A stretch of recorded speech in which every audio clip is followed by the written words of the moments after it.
Bismillahirrahmanirrahim. Assalamu alaikum wa rahmatullahi wa barakatuh. Alhamdulillah wa salatu wa salam ala rasulillah wa alihi wa sahbihi wa sallam. Welcome back to our down-to-earth series of conceptual talks about Islam. Today we want to talk about community. Community is a term that describes, it moves on from the family. It's a term that describes people who have something in common, either geographically because they live in the same place or nearby, so a village could be a village community, or they have something in common by a common belief system, or something that binds them together, like they have the same type of work. So you get the mining community who work in the mines, and you get the Muslim community because we're Muslims. And of course today we talk about the Muslim community, we're not talking about the minors. But a community is people who have something in common. So the important thing is that which unites us, not that which separates or divides us when we talk about community. Because Muslims, strangely enough, there is a tendency of finding differences, you know. Oh, he's Sunni, he's Shia, he's Salafi, he's Sufi, oh, this one prays like this and like that, he's from that background, he's Bangladeshi, he's Pakistani, you know, not one of us. Not realizing that the common bond we have, the belief in La ilaha illallah Muhammad Rasulullah, the same book, the same prophet, is actually stronger than those differences, which are positive differences because they help us differentiate. We don't all want to be the same. Pretty boring. In a community, it is easy to lose sight of that common denominator because we take it for granted. And so you find Muslims who make common ground with Christians and with other non-Muslims because they find something in common with them, but are super critical about fellow Muslims. I've had it with Muslim schools who would much rather employ a non-Muslim teacher because that was non-controversial than a teacher from another Muslim belonging Muslim sect or Muslim jama'ah because they feared they wouldn't get on. And that is a dangerous thing. So we need to realize that there are certain things that unite us. And then we need to understand that the problem of these divisions has to do with that if a community is too much inward looking, too much self-centered, too much navel-gazing, then it stifles progress. A community needs to be outward looking. What unites people is they have a common goal, also if they have a common enemy, which unfortunately we do, but it's much better to have a common goal. If you have a common vision of the future, if you have something you want to achieve, this is why pioneering communities, early communities, like in our case the early Muslims in Makkah and Medina, but in any other place, communities that set out to create something new always have a greater coherence. They stick together more strongly. And while communities, it's to do with the rise and fall of empires or dynasties or whatever you want to call it, at the height of success they become decadent and they decline because we take everything that made us a community for granted and start picking on the things that unravel it all. So we need to keep remembering what unites us, and we need to be outward looking. We need to have a purpose, a goal, an objective, perspective, and so on. So these are very important things if we want to talk about community. Now, community works at different levels. You have the local community. Ideally, the local community would center around the mosque, but then you ask which mosque, because they're all in rival with each other. So, again, it's good to have many mosques. It's excellent. The more the merrier. If they complementary and support each other, because then I don't have to walk so fast to my nearest mosque. And nor does my far-off neighbor. We can go to our own mosque and then you have one Jamia mosque where you come together on a Friday. That's perfect. But that's not what we do nowadays. But again, a mosque should be something that represents or is the outcome of a strong community. We need to have community before we have the mosque. If you have the mosque and no community, you end up fighting over it because it's just brick and mortars. It doesn't represent the hard effort, labor, sacrifice of the people who made it. And therefore it doesn't mean as much to them. If you just plonk a mosque there, you know, somebody does it for you, foreign money or whatever, it doesn't have that effect. A mosque needs to be something that is a focal point for the community. That's why a mosque also needs to be more than just a prayer place. We can pray anywhere. The Prophet ﷺ said the whole earth is pure for us to pray on. A mosque has to be a meeting place, a place of activity, a place where we discuss our affairs, a place where we discuss our politics, a place where we do counseling for people who have problems, a place where we offer help for the homeless, for the needy, for... A mosque has to have all that if it wants to be at the heart of the community and not just somewhere where now and then you pop in to pray and you go out again, and then other than a Friday the mosque is empty. But I'm not so much talking about mosques today, but community. So you have the local community. And then various local communities, if they're so inclined, get together and form a regional community. And so you build from the bottom up. You can't impose community from the top down. It doesn't work. You build it up by agreement. So if communities want to work together, it only works with agreement. It doesn't work imposed. You can't impose community spirit. You can't impose unity. It has to develop with a common goal, as I said, with a common objective, and with reminding ourselves of our common characteristics, our common belief. And so ultimately you get to the state. This is why it's a fallacy to think you could have an Islamic state just by toppling a government and replacing the top. You replace the top, you've replaced nothing. You can't, the people have to be with you. And the people won't be with you if you present them with something that they neither like nor understand. It has to come from the people. So education, again, is a key to creating a community. Fostering that spirit, training. Look at any company.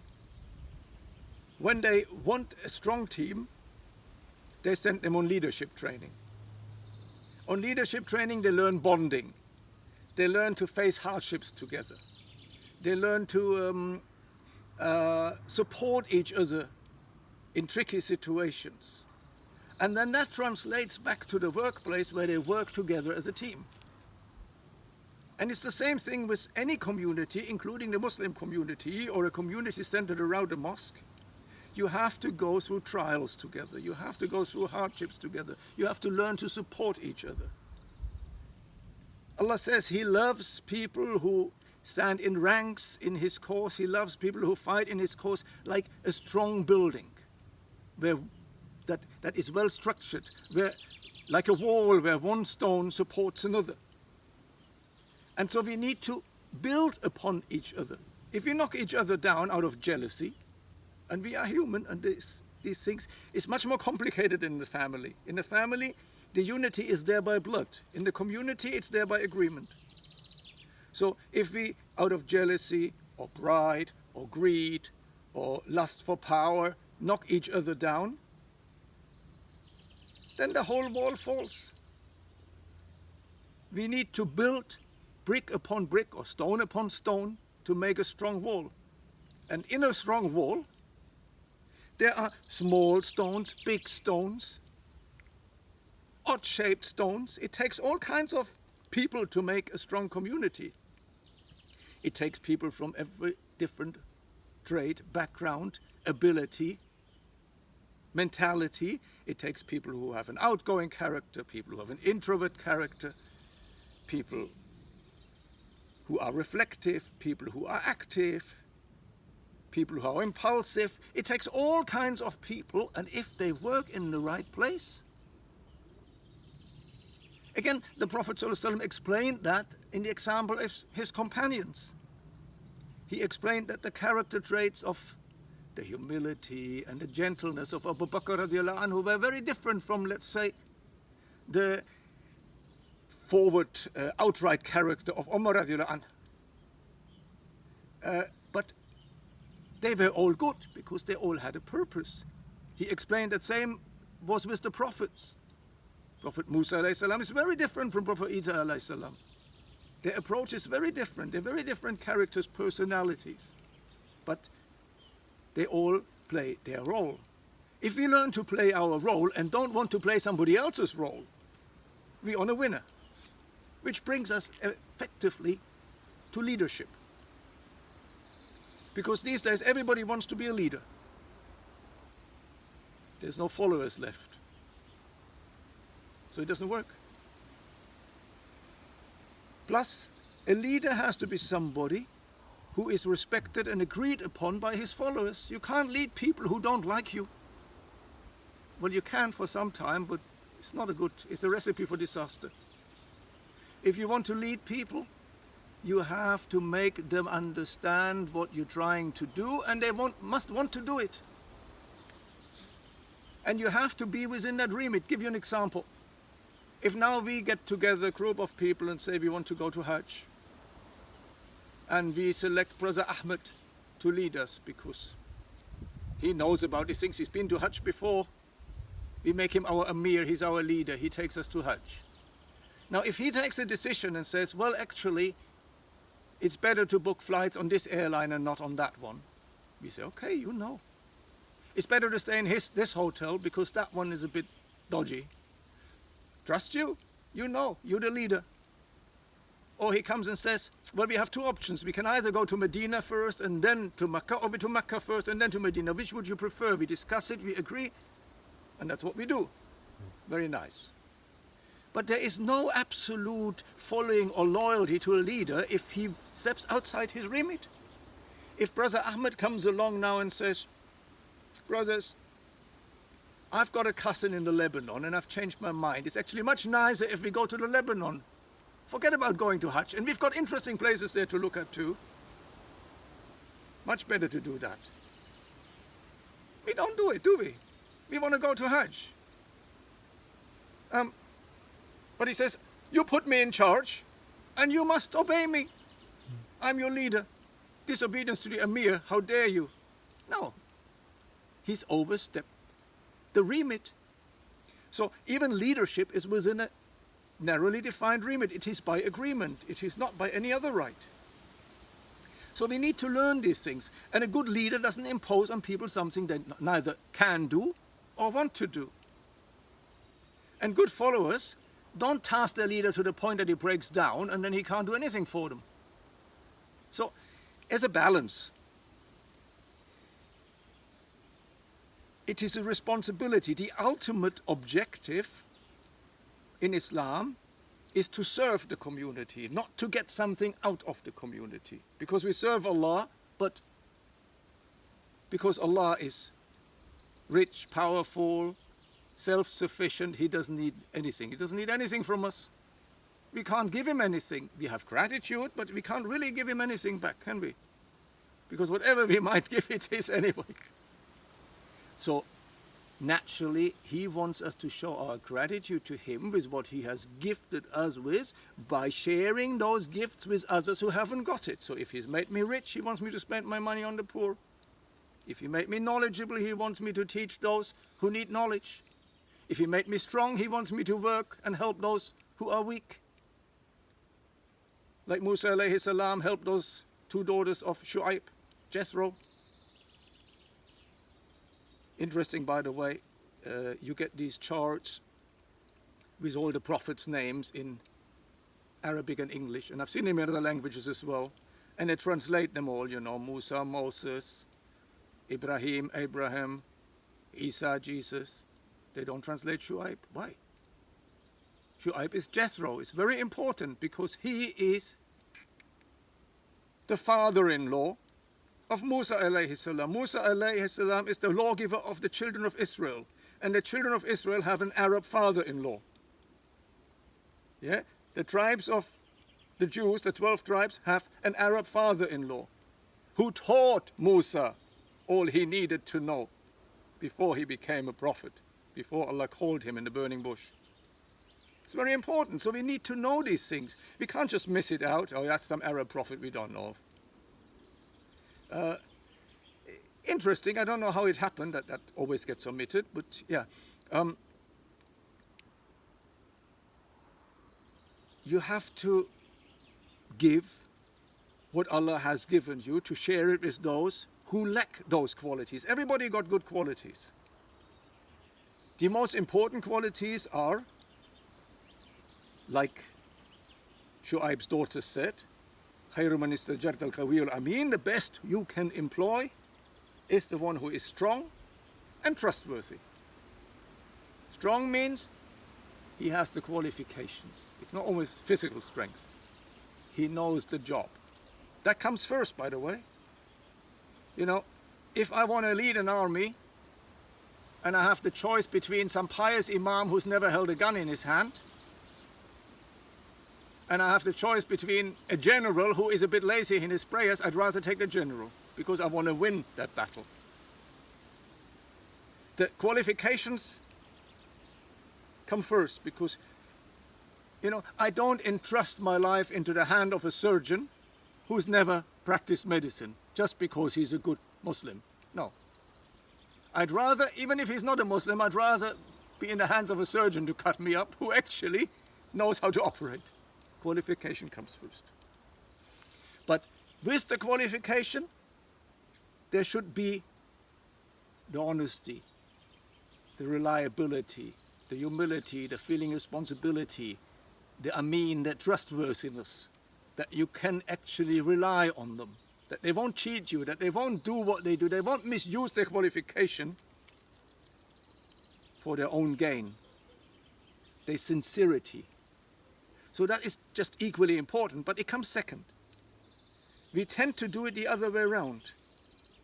When we put people in positions, when we assign jobs to people in the mosque, in the community, we tend to forget that they need to be qualified for the job. It's not good enough that they have a long beard and are old enough and look a bit feeble and pray regularly. I'm paraphrasing, but you know, that's what we look for. Our leaders often haven't got leadership qualities. As I said, companies send their teams on training. Muslims don't send anybody on training.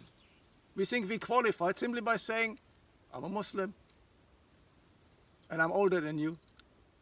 That does not qualify you. The Prophet ﷺ had young people lead armies in which there were veterans from amongst his companions, because he found them qualified, he found them apt, capable. And we need to give the young people a chance. You know, we have this at the Jummah prayer.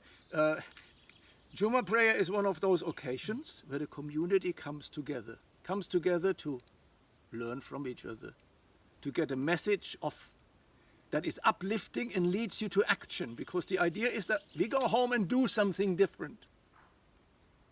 A khutbah is not a dars, a khutbah is not a long lecture, a khutbah is not a shouting match, it's not a tell-off like it often is. It's meant to be an uplifting piece of advice that helps us as a community to move forward. Now, many khutbahs I attend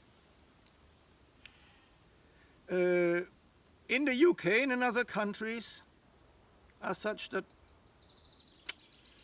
you think, yeah, I could have spent that time better. I do it as a nice farz obligation, but I could have spent that time much better because I didn't get anything from it.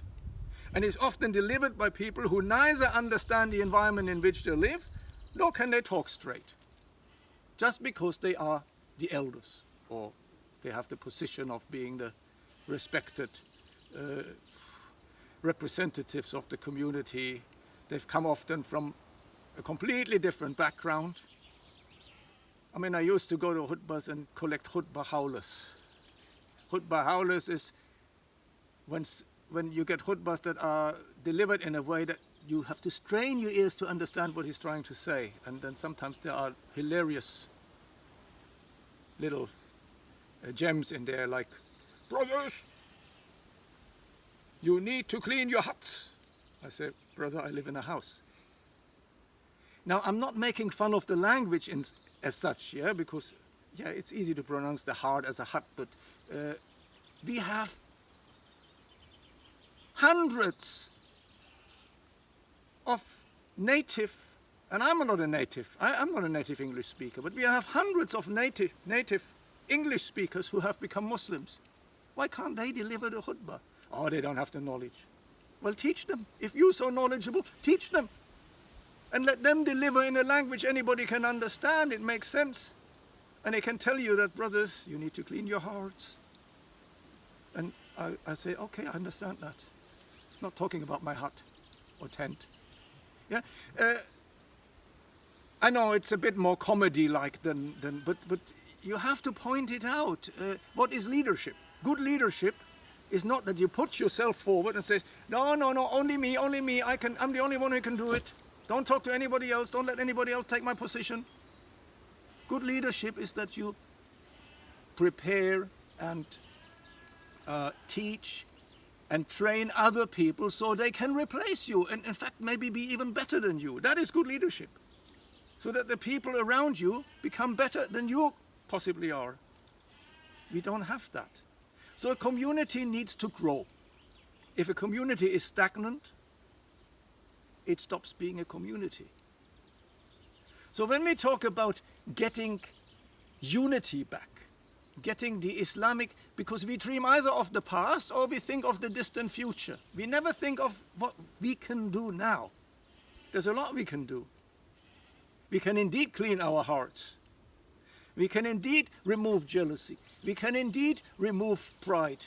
We can indeed remove the ambition to be on top and first and recognized as the mashallah, that brother does everything.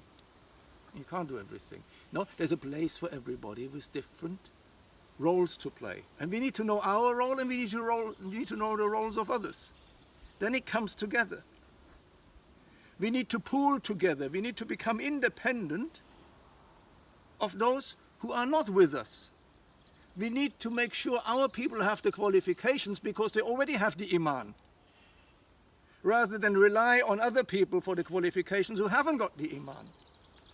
We need to know that if we need counseling, we can go to Muslim counselors. If we have a family problem, we can go to Muslim advisors. If we need legal advice, we have Muslims who can offer it and know the law and represent us or bail us out when we are justly accused of whatever, or arrested in operations like Guantanamo Bay and that. You know, you need Muslims to work on that. We need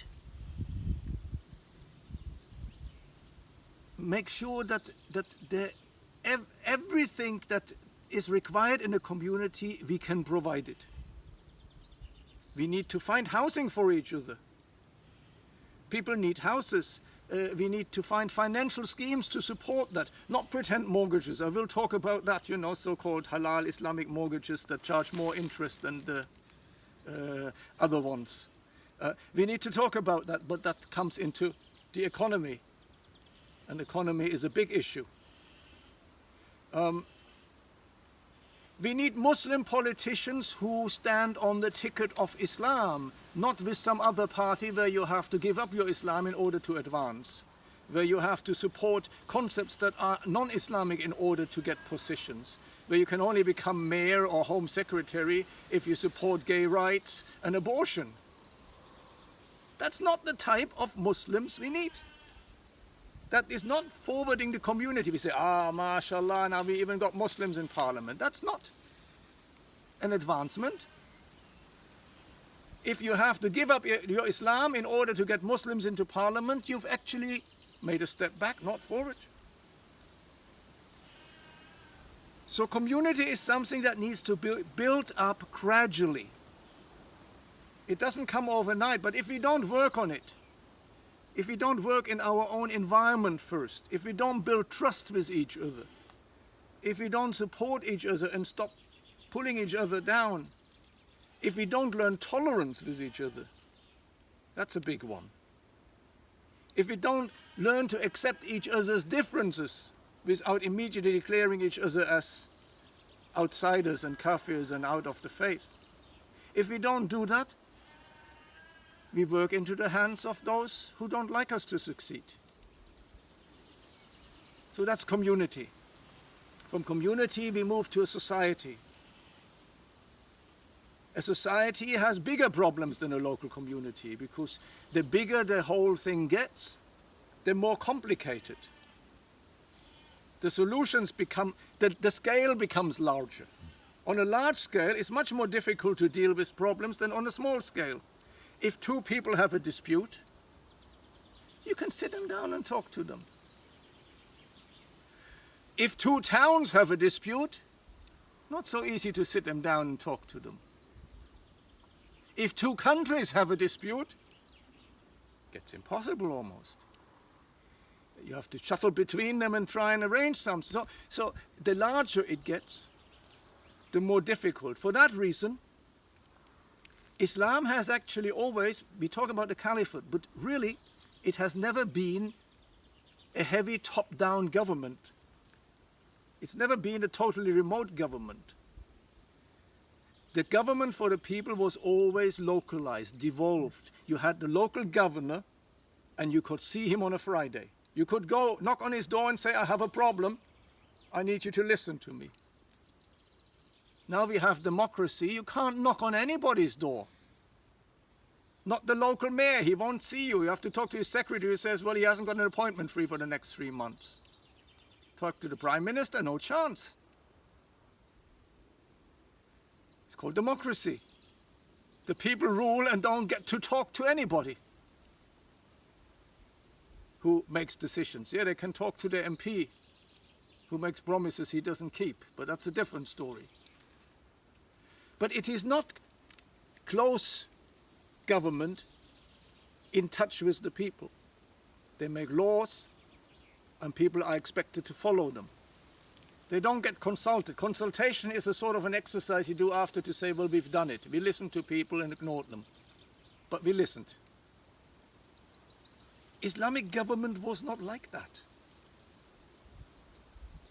As I said, yes, the leader ultimately takes decisions and needs to be obeyed. There has to be law and order in any country, in any system, in any state. But he is not allowed to take decisions that are outside his remit. If a leader violates the principles, let's say, of the Quran, of the established Sunnah, he is not followed. So if Ahmed takes us to Lebanon and not to Hajj, we say, sorry Ahmed, we'll find somebody else to take us to Hajj. You can go to the Lebanon. Bye-bye. Masalam. Yeah? So, the same works in a state. The unity has to be a unity through an agreement where both those who take the decisions and those who follow the decisions know exactly where they stand and know that they're not being taken advantage of. We don't overburden the leader and we don't disregard the followers. Everybody plays their role. And to do that, you've got to first of all find out what is your role, what can you do, what has Allah given you, what does He want you to develop further, because nobody is good at anything when they're born. We come into this earth, we are good at nothing. But gradually we develop talent. We discover the talent that Allah has placed in us. But that talent is dormant until we develop it. So we need to search ourselves and say, what has Allah given me that I can contribute, that is needed? No point contributing something nobody needs. That is needed at the moment, that I can give, and somebody else can't. And that's what I should be doing. I shouldn't be competing with everybody for the top job or for this or that. There's 1,000 who can do it. That's not a job I should be doing. If there's somebody else who can do it, and he's already doing it, why do I come in and try and knock him off his platform and say, make room, I want to? Yes, you can volunteer for jobs. Yusuf alayhi salam did. the ruler of Egypt said to him, I want to give you a position. He said, then place me over the warehouses for the grain. I'm a trustworthy keeper. He didn't say, oh, you choose. And you say, yeah, why don't you become an architect? I'm no good at being an architect. No, he said, this is my talent. This is what I can do. If that's what you need, let me do that. I think I'm good at it. It's good to volunteer. But it's not good to want to be in charge of something just for the sake of being in charge of something. It's not good to, because with the position comes a heavy responsibility. You need to do a good job. You need to know you can do a good job. Because if you fail, well, if Yusuf alayhi salam had failed in his task of looking after those grain houses, the whole of Egypt would have starved. That's a heavy responsibility. You don't take it just because it's a fancy job with trimmings. It's something where you need to be aware of the magnitude of the task and whether you can do it. And you don't do it until you're ready. You don't enter for a championship or some competition if you're not ready. But if you know you're good, you put yourself forward if it's needed. So we need to start with ourselves. And then we need to give other people a chance. And we need to let them develop, because a community only develops through experience. You need to have both success and failure. We learn from our failures. If we don't ever get anything wrong, we don't learn anything from our mistakes. But if we only make mistakes and everything always goes wrong, we get frustrated and we give up. So we shouldn't attempt tasks that we know we are bound to fail. It has to be gradual. We should go for tasks where we can also win and succeed and feel good about it and think, yeah, we mastered that, now we try another step. If you first start walking or climbing, you don't go for the highest mountain, you start slowly. So you build up the stamina, the strength, the confidence. Then you go for the next challenge. Then you go a bit higher. Allah says you will travel in stages. Tabakan and tabak. So we need to do it in stages. And that development goes for individuals and it goes for communities. You can't have everything just ready on the plate. You have to work for it. You have to work up to it. And that is how it starts. That is how it starts. We need to begin in our immediate and then wider environment and see what can we give, what can we contribute, whom can we help. And if we can't do it on our own, who can help us to solve the problems that we need to be solving. And that's where unity grows, inshallah. And that's it for today. Inshallah, see you next time. Assalamu alaikum wa rahmatullahi wa barakatuh.